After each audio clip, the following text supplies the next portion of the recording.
Don't know where, don't know when, but I know we'll meet again some sunny day. Ik ben hier op bezoek bij de Stichting IJsendijken Bevrijd in Café Het Hofzicht in IJsendijken. Want er is hier een bijzondere gebeurtenis. Voor de eerste keer in de regio is er hier een bevrijdingsmaaltijd. 5 mei vandaag, bevrijdingsdag, en een bevrijdingsmaaltijd is blijkbaar nog niet zo vaak georganiseerd.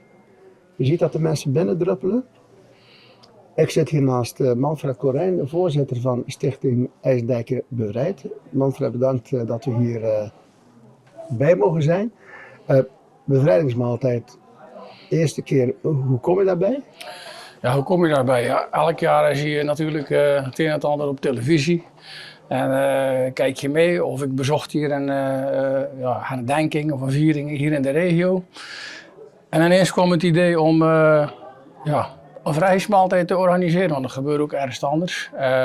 In West-Vlaanderen schijnbaar zijn we de eerste keer die dat doet. Dus met de stichting hebben we gekeken van zullen we dat doen, zullen we dat niet doen. Dus het is nu mogelijk gemaakt door onder andere de gemeente Sluis en het comité 4 en 5 mei Nederland en het V-fonds. Dus het is eigenlijk belangrijk dat het mogelijk gemaakt is, maar belangrijk is ook dat we herdenken en vieren. In IJsendijk is er in het verleden ook het een en het ander gebeurd. Als kind stond je daar niet zo weer mee stil. Hè. Er werd ook weinig over gepraat, ook door mijn ouders niet. Mijn vader was van 34. Heeft de oorlog meegemaakt, is verbannen naar Engeland. Samen met zijn zus toen in die tijd als kind zijnde. Maar eigenlijk is er thuis nooit over gepraat. Dus ja. Met die stichting kom je dan toch het een en het ander steeds meer te weten van ons dorp en buiten ons dorp. En vele mensen weten eigenlijk niet wat er eigenlijk allemaal zich heeft afgespeeld hier in IJsendijken bij de bevrijding op 17 en 18 oktober 1944. Ja. Mijn laatste vraag, Manfred, en dan gaan we denk ik lekker eten.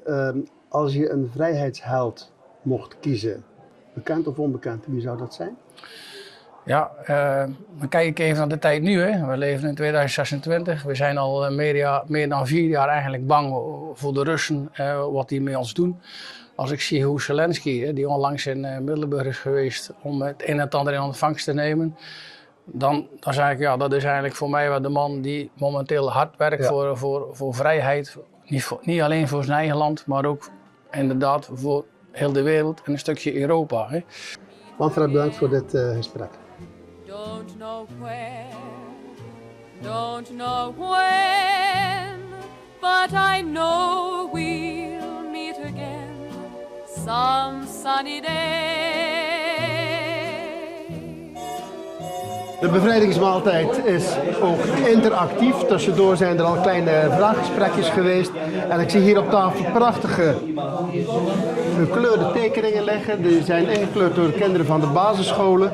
En de bedoeling is om daar in 1 woord op te zetten wat vrijheid voor jou is. Adrie, je hebt nog een blanco blad voor je liggen. Heb je je hebt er al iets op geschreven. Wat heb jij erop geschreven? Ik heb erop geschreven, terug naar huis. En vanwege de vele vluchtelingen, waar we nu ook weer mee geconfronteerd worden in oorlogstijd. En je zult maar weg moeten. Ja. Maar wanneer kun je weer terug? En dat bedoel jij, je kan terug als er weer een rustige situatie is, als er weer vrede is. Dus ik heb hem terug naar huis genoemd. Ja, back home, the way back. Ja. Er is een film over gemaakt zelfs. Ja. Ja.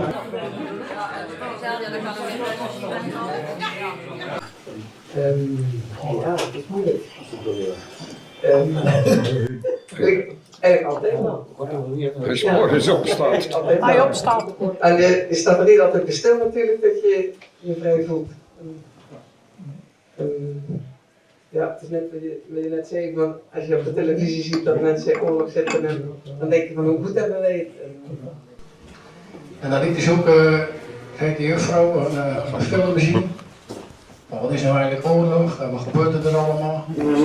Ze zeggen vooraf, heb ik dat jongetje even uit de klas gehaald. En dan zitten gelijk al die kinderen, waarom moet je in de klas en waarom ben je het niet? De reden was, dat is toegelicht, ja, je beeld over de oorlog. En je pas uit zo'n oorlogsgebied komt en je bent een kind van 8, 9 jaar. En je ziet het allemaal weer op televisie, dat kan best wel behoorlijk heftig zijn. Nou, ze hebben het uitgelegd aan die kinderen die dan wel met de omgeving van oorlog komen en dan snapten ze dat. Eerst snappen ze dat niet, waarom wordt de jongen uit de klas, bedoel, is het ook leerling. Maar voor zo'n jongetje is het natuurlijk heel heftig. Dus dat was best wel ontroerend. Dus ik moet zeggen, ja, dit was een heel mooi gedicht voor. Dus, en dan denk je ook een keer van, goh, dan is me dat allemaal bespaard gebleven en hoe oneerlijk is het in de wereld. Hè? En dan ook bij deze afsluit, ik hoop dat jullie een vrije maaltijd hebben gehad. En jullie doen het volgend jaar weer.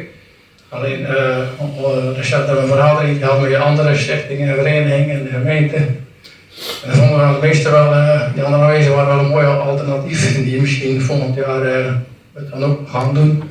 We zullen zien of we volgend jaar weer deze vrije maaltijd hebben of elders. Bedankt voor jullie komst en nog een fijne dag.